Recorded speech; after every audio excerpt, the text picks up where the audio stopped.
Alright guys, this is Seano here from AKM LFC. If you're expecting a video like the one that was just premiered there at 6 o'clock by Adam, I'm sorry. I don't have it in me anymore. Fair play to Adam. I actually saw that before it was premiered and absolutely fantastic video. He really took his time and he really studied hard on it. And I'm not kind of doing this to kind of blow smoke up anybody's arse or to have a cheap pop at anyone else. But I have never ever seen the time and effort that he put into that video anywhere else. While other YouTube channels, certainly the big ones on Liverpool or the cover Liverpool, they kind of, are all about positivity. They're all about kind of like throwing caution to the wind. I'll be all right, and all of this kind of lackadaisy kind of attitude. And to me, being a Liverpool supporter is being a Liverpool supporter, win, lose or draw, and warts and all. But what AKM LFC is all about is being realistic, and that is the difference. And that's what's really important, and that's what's kind of drive me to, be a part of AKM LFC.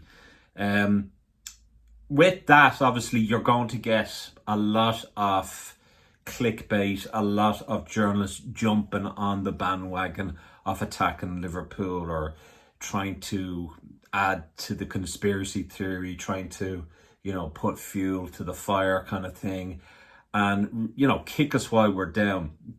Of course, there's going to be an element of that. And with every journalist, I don't think there's a reliable source between the whole lot of them, if I'm honest with you. We're all to assume that David Ornstein is the man.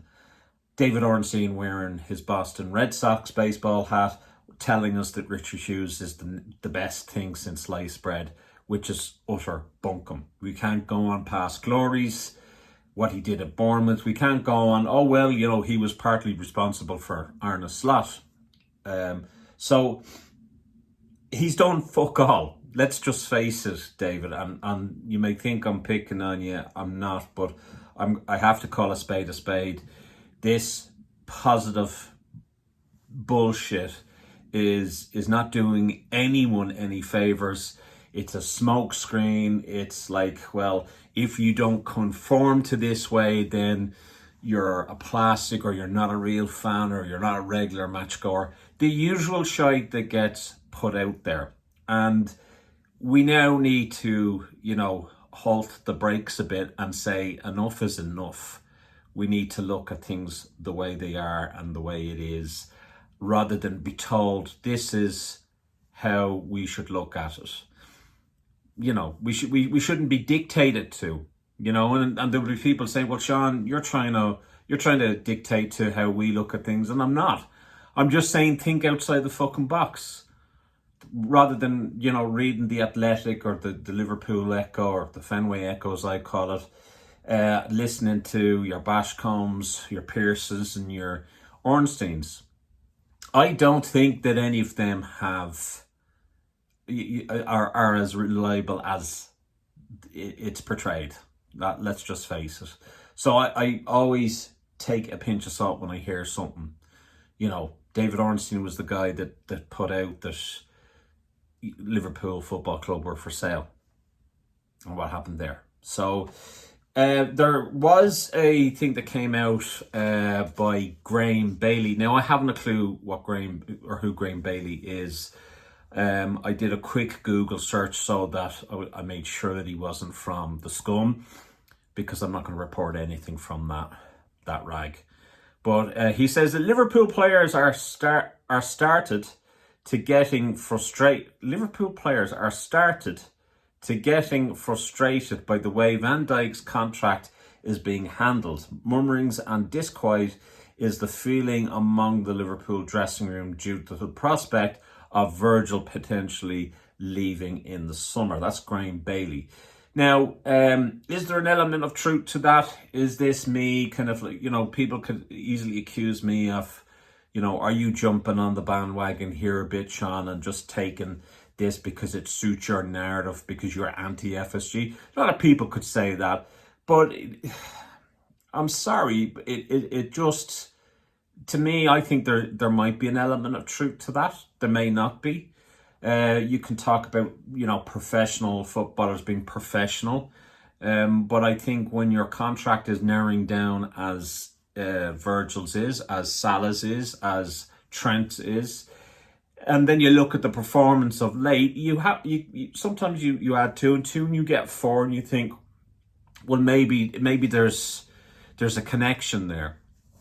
And I think if, at least two of these three players feel that they're not getting what they deserve in terms of money, in terms of bonuses, in terms of anything, in terms of a contract, let's say if it's regarding the duration of a contract because of their age, which is the FSG model, then you wouldn't, be too surprised, if that kind of hurt them a bit, that irked them, So I did say that the longer this continues, the worse it's going to be, and this may affect the morale around the team, because you've got Kanate, who's coming up now to 18 or 19 months left in his contract, and he has said that a contract has been offered to him, but nothing has happened. So he's probably looking at Trent, he's probably looking at Virgil, he's probably looking at Salah, and he's probably thinking to himself, well, hold on a second, if they're not offering them a contract, why is this? And where is Liverpool Football Club going? The rebuild during the summer is going to be far bigger if they end up losing Trent, Virgil and Salah. And don't tell me that it's good business to lose them on the free, because it's not. It really isn't. So, I have to say that I'm beginning to... I kind of feel that there is an element of truth to Graham Bailey's comment, even though it's probably not really worded all that well. Liverpool players are started to getting frustrated. I don't know whether that was a misquote, but that, doesn't really make much sense. But I can see how other players are kind of worrying about the future, worrying about what the plan is at Liverpool. What are the ideas? What are what are the ambitions of this club? Do the ambitions of the club match the ambition of the players? And if they don't, then, some players are going to be asking themselves, well, why am I here? Yes, I love the city of Liverpool. Yes, I love the football club. Yes, I love the fans. The fans love me. But that's all well and good. I want a club that are constantly, up for silverware. That's what I want. And, you can say that, well, that's a glory hunter, go support Man City, all of this bullshit. But, with these players, they don't really give it a twopenny damn, what that narrative is. These players are competitive. They want to be competitive. They want to be up against the best, or they want to be the best. So there's no point in saying all that shit. So I think there is some truth to Graham Bailey, and the longer that this is dragged out, the worse it's going to be. And I'm hoping that, at the weekend, we can hit the ground running and really, really sting Man City and really hurt them.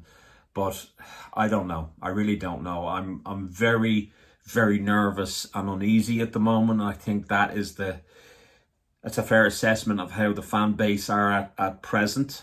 Maybe there are some people that aren't. But that's kind of how I feel at the moment. It's not, I just have this horrible feeling. So yeah, I don't know, guys, what you think about it. Do you think there's any truth to what Graham Bailey is saying? Do you think, these rumours that he's talking about is just him trying to add fuel to the fire and kind of jump on the bandwagon of attacking, this or attacking Liverpool, or, just to sell papers or put his name out there or whatever? There could be an element of that. You just don't know. Another thing that I want to fucking bring up, and something really fucking got my goat, and it was a clip of Tony Bellew, former boxer, And his comments about his comments about people not local supporting Liverpool Football Club, telling us that to go support our own. Tony, you may be able to box the shit out of me and knock me out, 7 days out of the week. Yeah, whatever. But nobody is going to tell me, or nobody is going to tell me that I'm not a loyal supporter or I shouldn't support this team, this club, this city. I will always do it. And even as big as you are, as mighty as you were, you're not. I find that comment stupid. Really, really stupid. So that's all I gotta say to you, Tony. You should have stuck to the boxing, because your kind of comedic kind of stuff and the other reality shows that you're doing and quizzes is really, it's not great. Do commentary maybe, but don't tell us. I mean, I know that he's a bitter toffee. That's grand, fair enough, brilliant, great. But yeah, don't go and tell us that we can't support this amazing club.